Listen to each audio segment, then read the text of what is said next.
With Renuka मध्ये तुमचं स्वागत आहे। तर मी आज तुम्हाला मासे वाम या प्रकारचे मासे दाखवणार आहेत आणि हे मी कट करून आणलेले आहेत। तुम्ही पाहू शकता या साइज मध्ये आणि ही 2-3 पाण्याने मी स्वच्छ धुणार आहे।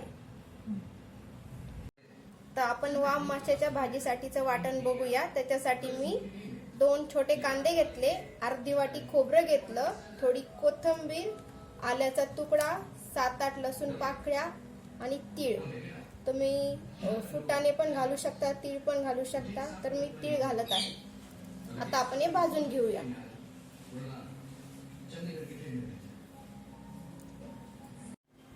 तर आपण मातीचे भांडे घेतले आहेत, त्याच्यात आपण खोबरं टाकलंय, सुकं खोबरं टाकलंय, थोडं तेल टाकते आणि मातीच्या भांड्यातच मसाला भाजणार आहोत आणि मातीच्या भांड्यातच आपण भाजी बनवणार आहोत।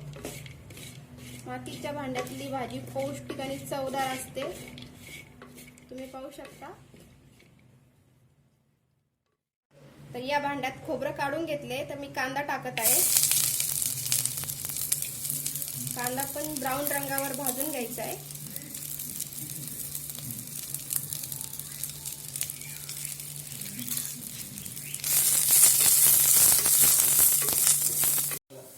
तुम्ही पाहू शकता कांदा आता ब्राऊन रंगावरती छान झाला आहे, त्याला ब्राऊन रंग आलेला आहे कांद्याला। आता हा आपण काढून घेऊया।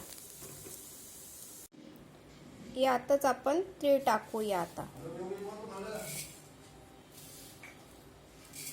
तीळ पण आपण थोडीशी भाजून घेऊया, तेल टाकू नये, नुसतीच तीळ भाजून घ्यावी।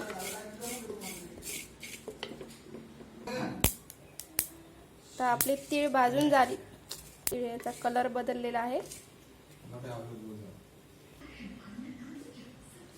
तर एक एक करून आपण सर्व भाजून घेतलेलं आहे। तर आपण हे बारीक वाटण करूया। तर हे मिक्सर मध्ये वाटणार आहे मी। आता ही मासे 2-3 पाण्याने आपण स्वच्छ धुतलेली आहे। मासे आपण 2 पाण्याने स्वच्छ धुवून घेतलेली आहे। त्याच्यासाठी लागणारे साहित्य तुम्हाला सांगते। तर आपण मगाशी हे वाटण करून घेतलं मिक्सर मध्ये, छान वाटण झालेलं आहे। आणि आता आपण लाल तिखट, काळा मसाला आणि हळद, हा घरगुती मसाला आहे, तुमच्या आवडीप्रमाणे तुम्ही किती घेऊ शकता।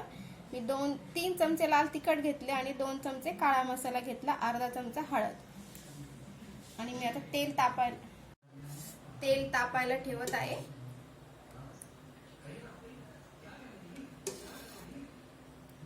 दोन चमचे तेल घातले आहे मी।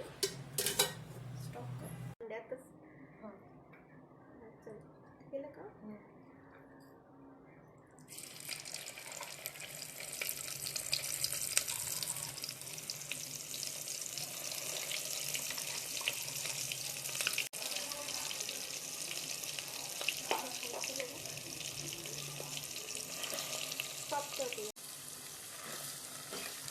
मसाला थोडा परतून घेऊ आपण, थोडासाच परतवायचा आहे, कारण मगाशी आपण तो चांगला भाजला होता। परत कट करून मसाला आपला परतून झालेला आहे। मातीच्या भांड्यामध्ये तो लवकर परतवला जातो, जास्त वेळ लागत नाही। आणि तुम्ही पाहू शकता तेल पण सुटले आहे। आता आपण त्यात मिरची मसाले घालूया। मी मगाशी सांगितल्याप्रमाणे आवडीनुसार घालू शकता। मला तिखट थोडं जास्त आवडते, झणझणीत आवडते, म्हणून मी तिखट जास्त घेतले। मसाला 2 चमचे, मिरची 3 चमचे असं प्रमाण घेतले। आता ते मी टाकते।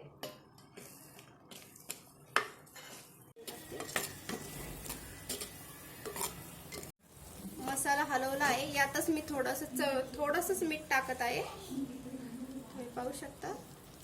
आणि कोथिंबीर पण मी तेलातच टाकते, कारण ती छान ताजी दिसते।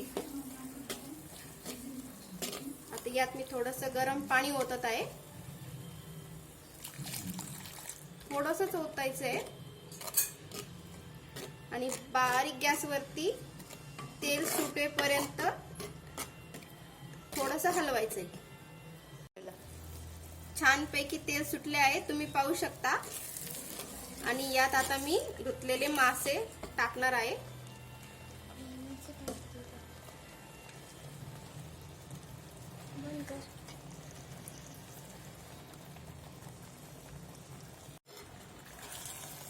आपण मासे सर्व हलवून घेऊया.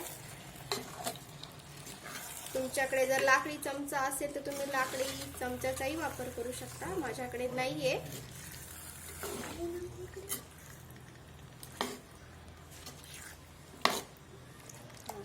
एक 2 मिनिटं आपण असेच झाकण ठेवून देऊया. आपण झाकण काढून बघूया. वा, एकदम छान. आता आपण यात थोडंसं गरम पाणी ओतूया.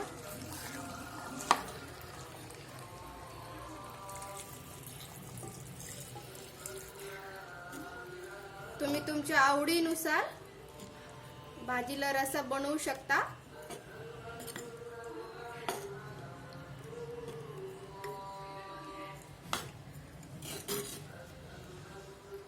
भाजीला नेहमी गरम पाणीच ओतावे, त्याच्यामुळे भाजीला चव चांगली येते आणि रस्सा किती घट्ट असावा पातळ असावा त्याची कन्सिस्टन्सी तुम्ही ठरवावी.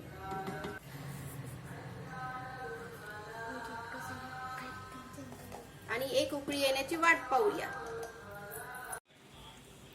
भाजीला उकळी आलेली आहे, तुम्ही पाहू शकता. आपली माशाची भाजी तयार झाली आहे, तुम्ही पाहू शकता. तर्री छान आली आहे आणि तुम्ही नक्की ट्राय करून पहा मातीच्या भांड्यातील मासे.